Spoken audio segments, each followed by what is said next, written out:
So this is where we left off with the eye.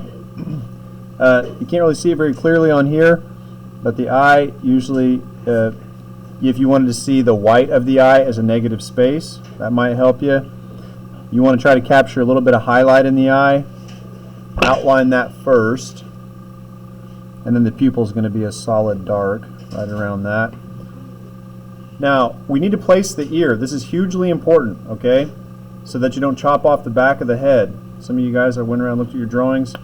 You're already having to make some adjustments on this. Look, if I drew a line straight over from the top of the ear, where does it hit? Well, it runs right into the top of the eye. So that'll tell me where the ear is height-wise. From the top of my eye, straight over. This is where the top of the ear is going to be. Somewhere in here, look, I'm just marking it out. Now, what about the bottom of the ear? Well, again, if I drew a line straight over from the bottom of the ear, it's going to hit basically at the top lip. So that shows me where the bottom of the ear is. Now, here's the key. How far back is the ear?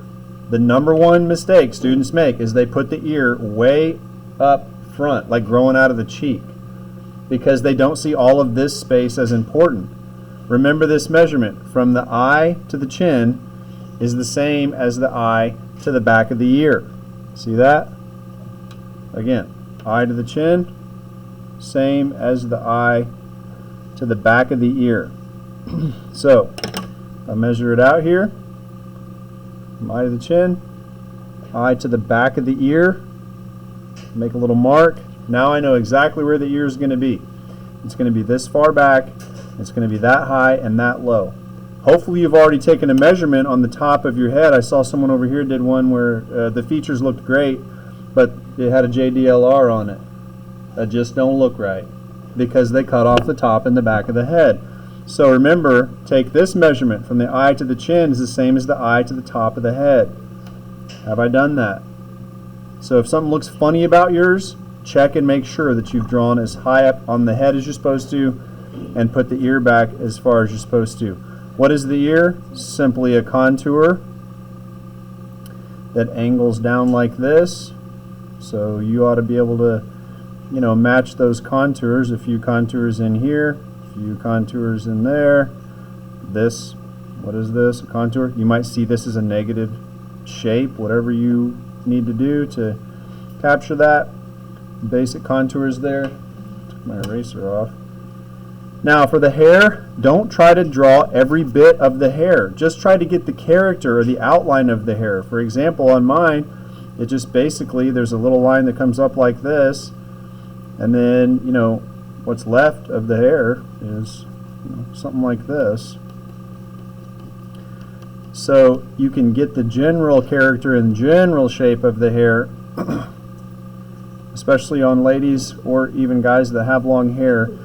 You don't want to, I'm not going to show you guys how to do hair on this video, okay? You can just kind of tone it in a little bit for now and try to get the general characteristics. Drawing the hair is a whole nother ball of wax that we don't really want to try to unravel right now. Now, I didn't show you how to put the nostril in. It should go without saying. From this contour right here, this hooks in. If I made a comparison, drew a line straight up, where is that running? Right in between the bridge of the nose and the eye, so that shows me where that one is. Most of the time you don't see a lot of the nostril. It's just a little line like this. Okay, maybe a little bit for the cheek line. Now of course on mine I'm going to have to do the character of the goatee.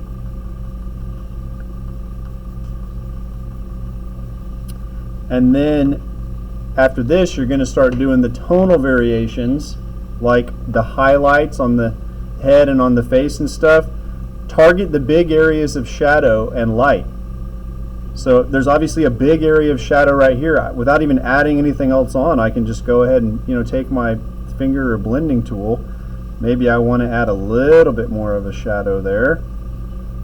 Where are the specific highlighted areas? Again, up here on my forehead, start erasing out those big shapes of light and dark. As soon as I get into this, I realize I haven't put my eyebrow in yet. Where's the eyebrow? Just lines and contours. Oh, there's a big shadow right here. How do I do that? Maybe I add a little bit more. Maybe I just start, toning this down a little bit. We've spent a week looking at shapes of light and dark. So this is where you begin to apply it. Look at the bottom of the nose. There's a shape of dark there. So I darken it in a little bit, blend it. The top of the nose, there's light.